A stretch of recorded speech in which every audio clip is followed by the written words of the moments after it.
Good. ನಾನು ಅನ್ಕೊಂಡಿದ್ದೆ ಹೀಗೆ ಇರಬೇಕು ಅಂತ.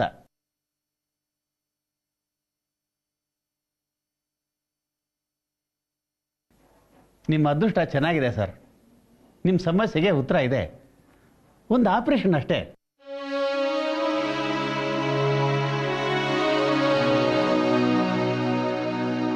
ಏನಾಗಿದೆ? ಮತ್ತದೇ ಟೆಕ್ನಿಕಲ್ ಟರ್ಮ್ಸ್ ನಿಮ್ಗೆ ಹೇಳಿ ಪ್ರಯೋಜನವಿಲ್ಲ. ಸಿಂಪಲ್ ಆಗಿ ಹೇಳಬೇಕು ಅಂದರೆ ಕವಾಟಗಳ ಸಮಸ್ಯೆ. ಅಂದರೆ ಹೃದಯದಲ್ಲಿ 2 ಭಾಗಗಳು. ಒಂದು ರಕ್ತವನ್ನು ರಕ್ತನಾಳಗಳಿಗೆ ದಬ್ಬಬೇಕು, ಇನ್ನೊಂದು ರಕ್ತವನ್ನು ರಕ್ತನಾಳಗಳಿಂದ ಸೆಳ್ಕೋಬೇಕು. ಈ 2 ಕ್ರಿಯೆಗಳಿಗೆ ಸಹಕಾರವಾಗಿರೋದು ಕವಾಟಗಳು, ವ್ಯಾಲ್ವ್ಸ್. ಇವು ಸರಿಯಾಗಿ ಕೆಲಸ ಮಾಡದೇ ಇದ್ದಾಗ ರಕ್ತ ಸಂಚಲನೆ ಆಗೋದಿಲ್ಲ, ಹೃದಯ ಸ್ತಂಭನವಾಗತ್ತೆ. ಏನು ಅಂತ ಗೊತ್ತಾಗಿದೆ. ಸಮಸ್ಯೆ ಇಲ್ಲ, ಒಂದು ಆಪರೇಷನ್ನು, ಕವಾಟಗಳ ಬದಲಾವಣೆ ಅಷ್ಟೇ. ನೀವು ಆಚೆ ಇರಿ.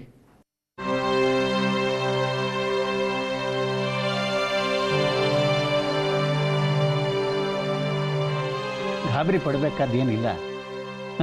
ಆಯುಷ್ಯ ಗಟ್ಟಿ ಇದೆ. ಇದೊಂದು ಆಪರೇಷನ್ ಅಷ್ಟೇ. ಒಂದು 6 ತಿಂಗಳ ರೆಸ್ಟು. ಮೊದಲಿಗಿಂತ ಚೆನ್ನಾಗಿ ಆಗ್ಬಿಡ್ತೀರಾ. ಈ ಕಾಯಿಲೆ ನನಗೆ ಯಾಕೆ ಬಂತು ಅಂತ ತಲೆ ಕೆಡಿಸ್ಕೋಬೇಡಿ. ಯಾರಿಗೆ ಬೇಕಾದ್ರೂ ಬರ್ಬೋದು. ಚೇರಪ್, ನಗಬಹುದು ಸರ್, ಏನು ಸೀರಿಯಸ್ ಇಲ್ಲ. ಈ ಆಪರೇಷನ್ ಆದರೆ 20 ವರ್ಷ ಗ್ಯಾರಂಟಿ. ನಿಮ್ಮ ಮನೆಯವ್ರನ್ನ ಕಳಿಸಿ.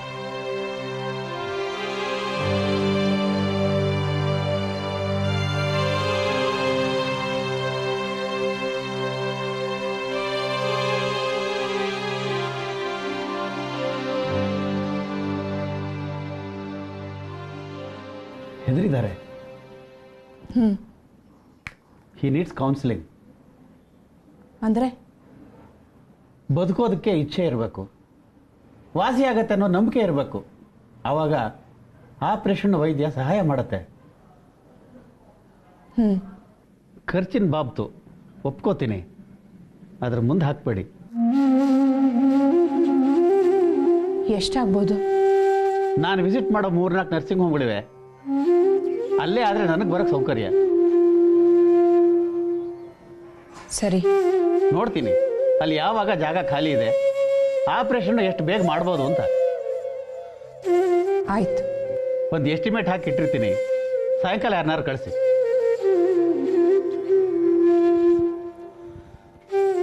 ಆದಷ್ಟು ಬೇಗ ಹಣ ಹೊಂದಿಸ್ಕೊಳ್ಳಿ. ಥ್ಯಾಂಕ್ಸ್. ಇನ್ನೊಂದು ವಿಷಯ ಸರ್. ಸಮಸ್ಯೆ ಇದೆ, ಒಪ್ತೀನಿ. ಹಾಗಂತ ನೀವು ಇಷ್ಟು ಸೀರಿಯಸ್ ಆಗಿದ್ರೆ ಆ ಮನುಷ್ಯನಿಗೆ ಏನನ್ಸುತ್ತೆ ಹೇಳಿ? ಸ್ವಲ್ಪ ನಗನಗ್ತಾ ಇರಿ. ವಾತಾವರಣದಲ್ಲಿ ಸಂತೋಷ ಇದ್ದರೆ ಕಾಯಿಲೆಯವರಿಗೆ ಬದುಕೋ ಇಚ್ಛೆ ಇರುತ್ತೆ. ಹಣ ಬರುತ್ತೆ ಹೋಗುತ್ತೆ, ಮನುಷ್ಯ ಮುಖ್ಯ. ಕನ್ಸಲ್ಟೇಷನ್ 500 ರೂಪಾಯಿ ಅಲ್ಲಿ ರಿಸೆಪ್ಷನಲ್ಲಿ ಕೊಟ್ಬಿಟ್ಟು ಹೋಗಿ.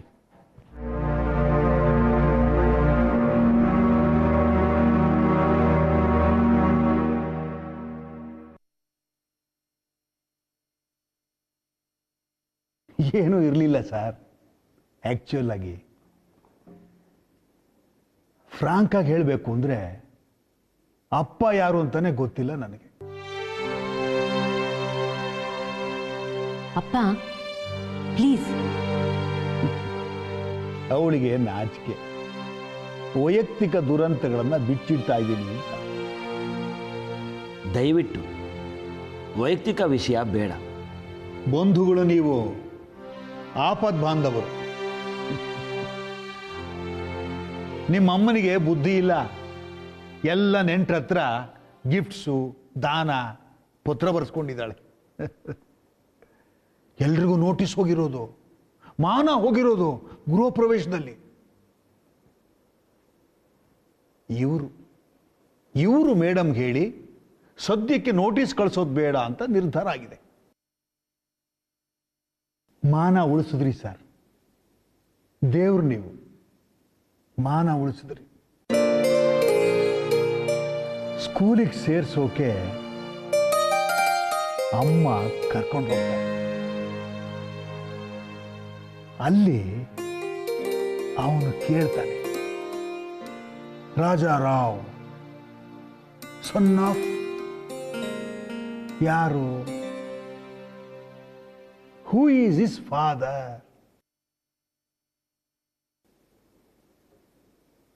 ಏನು ಏನು ಹೇಳ್ತೀರಿ? ಗೊತ್ತಿಲ್ಲ ಸರ್, ಆಕ್ಚುಲಿ ಗೊತ್ತಿಲ್ಲ. Uncle please.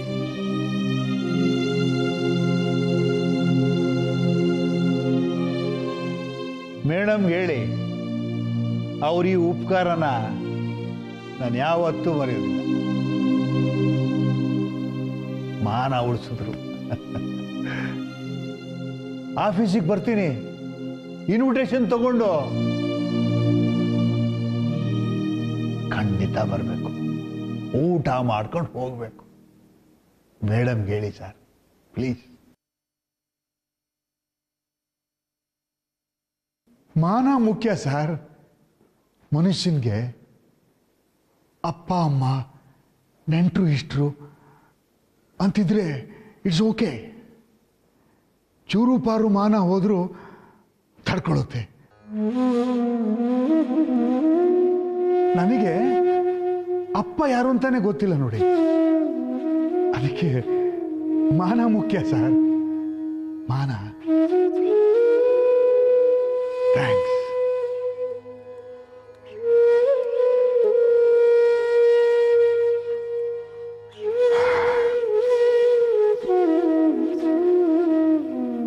ಅಪ್ಪ, ಸಾರಿ, ನನಗಿದು ಇಷ್ಟ ಆಗಲಿಲ್ಲ.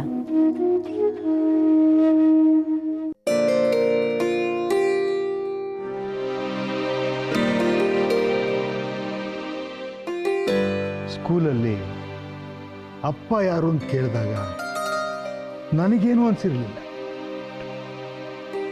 ಅಮ್ಮ ತಲೆ ಕೆಳಗೆ ಹಾಕಿದ್ರು ಸರಿ, ನನಗೇನು ಅನ್ಸಿರ್ಲಿಲ್ಲ. ನಂತರದ ದಿನಗಳಲ್ಲಿ ಅದೇ ಪ್ರಶ್ನೆ ಬಂದಾಗ ಮನಸ್ಸಿಗೆ ಕಿರಿಕಿರಿ ಅನ್ನಿಸ್ತಾ ಇತ್ತು. ಆದ್ರೆ ಅವಮಾನ ಆಗ್ತಾ ಇತ್ತ? ಇಲ್ಲ, ಕೋಪ ಬರೋದು. ಹಗಲೆಲ್ಲ ಕುಡಿಬೇಡ, ಕೆಟ್ಟ ವಾಸನೆ. ವೈಯಕ್ತಿಕ ಬದುಕಿನ ಸಾಧನೆಗಳಿಗೆ ಸ್ವಂತ ಚೈತನ್ಯ ಮುಖ್ಯ, ಅಪ್ಪನದ್ದಲ್ಲ. ಅದನ್ನು ಸಾಬೀತುಪಡಿಸೋದಕ್ಕೆ ಕಷ್ಟಪಟ್ಟು ಓದಿದ್ದು, ಗೋಲ್ಡ್ ಮೆಡಲ್ ಅಂತ ಬಂದಿದ್ದು. ನೋಡು, ಕೈ ನಡುಗ್ತಾ ಇದೆ, ಆರೋಗ್ಯ ಕೆಡ್ತಾ ಇದೆ. ಬೇಡ ಇದು. ಅಪ್ಪ ಯಾವನೋ ಯಾರಿಗ್ ಗೊತ್ತು, ಆದ್ರೆ ನಾನು ರಾಜಾರಾವ್, ಗೋಲ್ಡ್ ಮೆಡಲ್. ಹಸುವಾಗ್ತಾ ಇದೆ ನಂಗೆ, ಊಟ ಮಾಡೋಣವಾ? ಗಬ್ಬು ಕಣೆ ನಿಮ್ಮಮ್ಮ, ನೋಡೋಕ್ ಚಂದವಾಗಿದ್ದಾಳೆ. ಶಾಕಿನಿ ಡಾಕಿನಿಗಳು ಮನುಷ್ಯನ ಮರಳು ಮಾಡೋದಕ್ಕೆ ಅಪ್ಸರೆ ರೂಪದಲ್ಲಿ ಸುತ್ತುತ್ತವಂತೆ. ಅಮ್ಮ ಮನೇಲಿಲ್ಲ, ನಿನಗೂ ಸಣ್ಣಗೆ ಮಂಪ್ರು. ಬೈಬೇಕು ಅನ್ಸಿದ್ರೆ ಬೈದು ಬಿಡು. ನಿನಗೆ ಗೊತ್ತಾ, ಅಕ್ಕಿ ಗೋಣಿ ಚೀಲದಲ್ಲಿರುತ್ತೆ, ಹಾಲು ಯಾವುದೋ ಕೆಟ್ಟ ಪ್ಯಾಕೆಟ್. ಆದರೆ ಹೆಂಡ ಕಣ್ಣಿಗೆ ಅಂದವಾದ ಸುಂದರವಾದ ಬಾಟ್ಲಲ್ಲಿರುತ್ತೆ. Moral of the story is, bad things come in a good container. ಮನಸ್ಸು ಹೃದಯ ಕೆಟ್ಟಿದ್ರೆ ಆಕಾರ ಸುಂದರವಾಗಿದೆ. ನನ್ನೂ ಸೇರ್ಸಿ ಹೇಳ್ತಿದ್ಯಾ? ಸಾರಿ ಸಾರಿ, ಯು ಆರ್ ಅನ್ ಎಕ್ಸೆಪ್ಷನ್.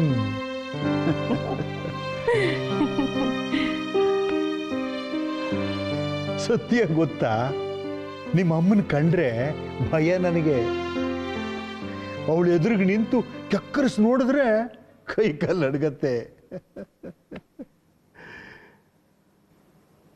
ಸಣ್ಣಗೆ ಮುಖದಲ್ಲಿ ಹುಸಿನಗೆ ಬಂತು, ಸಿಕ್ಕಾಕ್ಸ್ದು ಅಂತಲೇ ಬಿಟ್ಟು ಓಡಬೇಕು ಅನ್ಸುತ್ತೆ.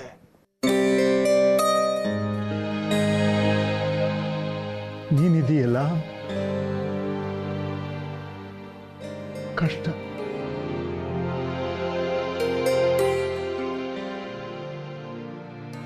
ಅದು ಕುಳ್ಕೊಂಡಿದ್ದೀನಿ.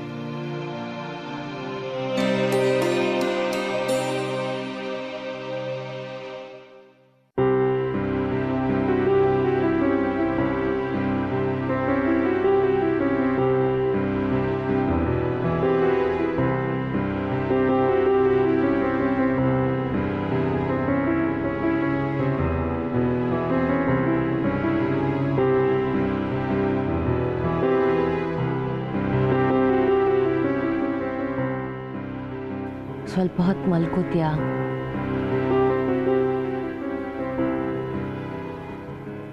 ನಡಿ.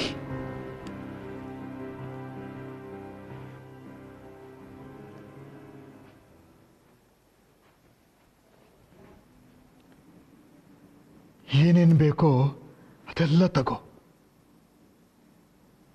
ಮದುವೆ ಮಾಡ್ಕೋ, ಹೋಗು. ಅವಳಿಗೆ ಹೇಳ್ಬೇಡ. ನೀನು ಹೊರಡ್ತಿದ್ದ ಹಾಗೆ ನಾನು ಹೊರಡ್ತೀನಿ. ಅಪ್ಪ ಪ್ಲೀಸ್. ಭಯ ನನಗೆ. ಸುಳ್ಳು ಲೆಕ್ಕ ಬರೀತಾಳೆ, ಕದ್ದು ಕಾಸಲ್ಲಿ ಮನೆ ಕಟ್ಟುತ್ತಾಳೆ. ಎಲ್ಲ ನನ್ನ ಕರೆದು ಕೇಳ್ತಾರೆ. ಕಷ್ಟ ಆಗ್ತಾ ಇದೆ. ನನ್ನ ಹೆಸರಲ್ಲಿ ಕಟ್ಟಿದಾಳೆ. ಕಳ್ಳತನ ಅಪರಾಧ ಅವಳದ್ದು. ಶಿಕ್ಷೆ ನನಗಾಗುತ್ತೆ. ನಾನು ಜೈಲಿಗೆ ಹೋಗಬೇಕು.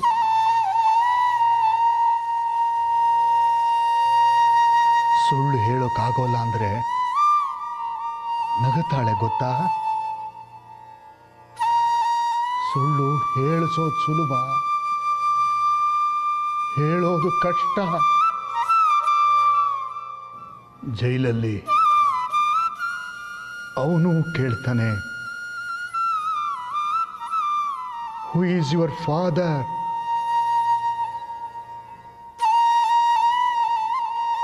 ಅಪ್ಪನ ಹೆಸರೇನು? ಏನ್ ಹೇಳ್ತೀಯ?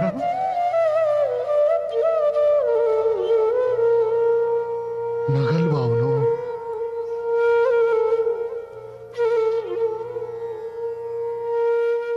ಅಪ್ಪ ಯಾರು ಅಂತ ಗೊತ್ತಿಲ್ಲ, ಅದಕ್ಕೆ ಹೀಗೆ.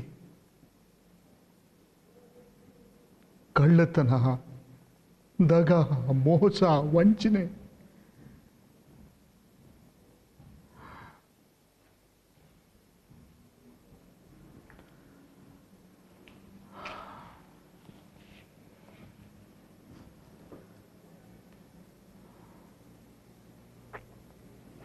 ಏನ್ ಗೊತ್ತಾ, ಎಲ್ಲ ಇರೋರೆ ಕಳ್ಳತನ ಮಾಡೋದು. ಇಲ್ಲದವರು ಮಾನವಾಗಿರ್ತಾರೆ.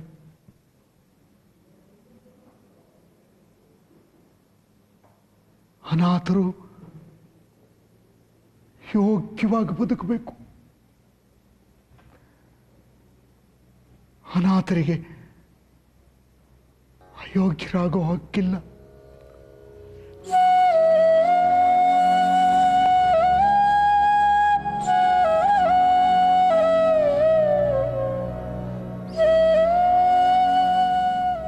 ನಾನು ಜೈಲಲ್ಲಿ,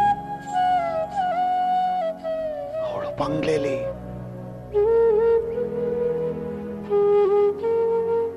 ಸುಖ ಸವಲತ್ತು ಅವಳು ಅನುಭವಿಸ್ತಾಳೆ. ನನ್ನನ್ನು ಸಿಕ್ಕಾಕ್ಸಿ ನರಳಿಸ್ತಾಳೆ.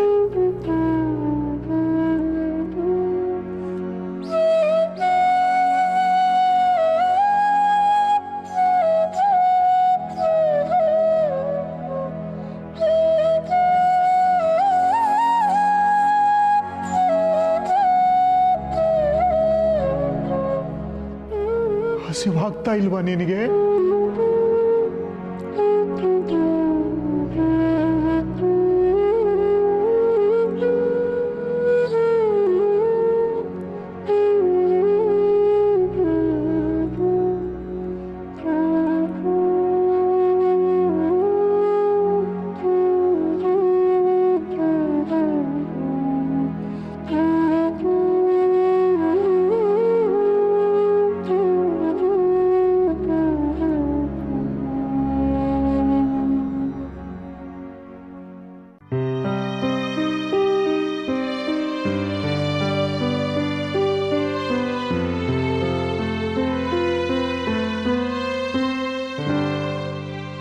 ಅಮ್ಮ ಬೆಳಗ್ಗೆನೆ ಹೋದ್ರಪ್ಪ ಅಪ್ಪನ್ ಕರ್ಕೊಂಡು. 1 ಗಂಟೆ ಆಯ್ತು. ಬರ್ತಾರೆ ಬಿಡೆ.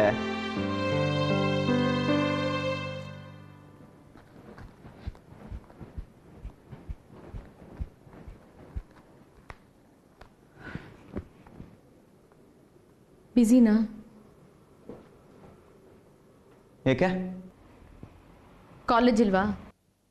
ನಿನಗಿಲ್ವಾ? ಚಕ್ಕರ? ಖರ್ಚಿಗೆ ಅಮ್ಮ ಇದ್ದಾರೆ, ಚೆಕಪ್ಗೆ ಡಯಾಗ್ನೋಸ್ಟಿಕ್ ಸೆಂಟರ್ ಇದೆ, ಟ್ರೀಟ್ಮೆಂಟ್ಗೆ ಡಾಕ್ಟರ್ ಇದ್ದಾರೆ, ಅನುಭವಿಸಕ್ಕೆ ಅಪ್ಪ ಇದ್ದಾರೆ. ನಿಂದೇನೆ ಕಾಂಟ್ರಿಬ್ಯೂಷನ್ನು? ಕಾಲೇಜಿಗೆ ಚಕ್ಕರ ಹಾಕಿ ಕೂತಿದ್ಯಾ? ನೀನ್ ರಜಾ ಹಾಕಿ ಕೂತಿಲ್ವಾ? ಹೋಗ್ಬೇಡ್ವೆ ಚಂಡಿ. ಮೂಗಿನ ಮೇಲೆ ಕೋಪ. ಬಾ ಕೂತ್ಕೋ.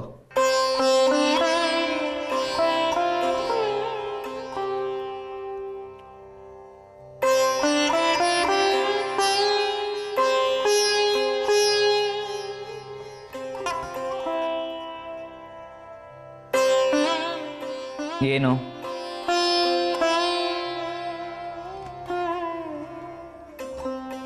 ಅಯ್ಯೋರಮ್ಮ, ಏನಾಯ್ತೆ? ಏನೂ ಇಲ್ಲ. ಕೂತ್ಕೋ, ನೀನು ಹೋಗ್ಬೇಡ.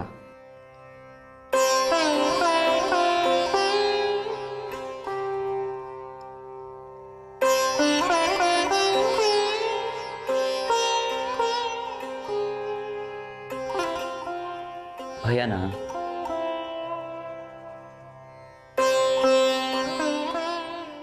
ಅಪ್ಪಂಗೇನಾದ್ರೂ ಆದ್ರೆ ಅಂತನಾ? ಹೆದರು ಕೂರೋದು ಉತ್ತರನೇನೆ.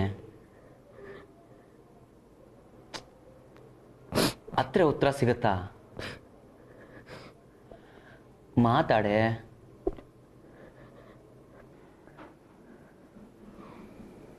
ಸೀರಿಯಸ್ಸಾ? ಹೇಳಿದ್ರೆ ಅಳಬಾರ್ದು.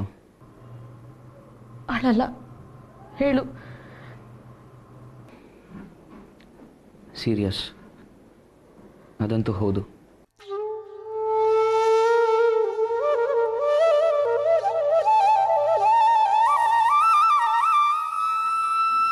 ನನಗರ್ಥವಾದ ಮಟ್ಟಿಗೆ ಈ ಸಮಸ್ಯೆ ಆಪರೇಷನ್ ಇಲ್ಲದೆ ವಾಸಿ ಆಗಲ್ಲ.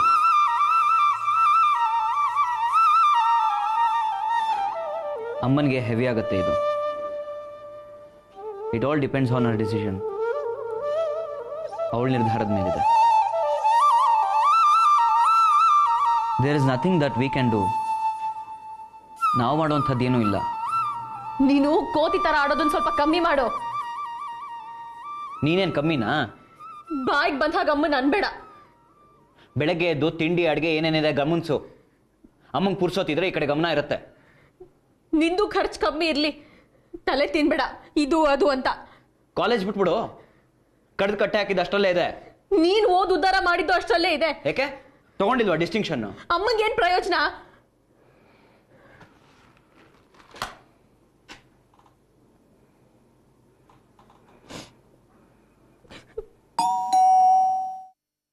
ಬಂದ್ರು. 100 ಪ್ರಶ್ನೆ ಕೇಳಬೇಡ. ಅವ್ರೇನು ಹೇಳ್ತಾರೋ ಕೇಳಿ ಸುಮ್ಮನಾಗು.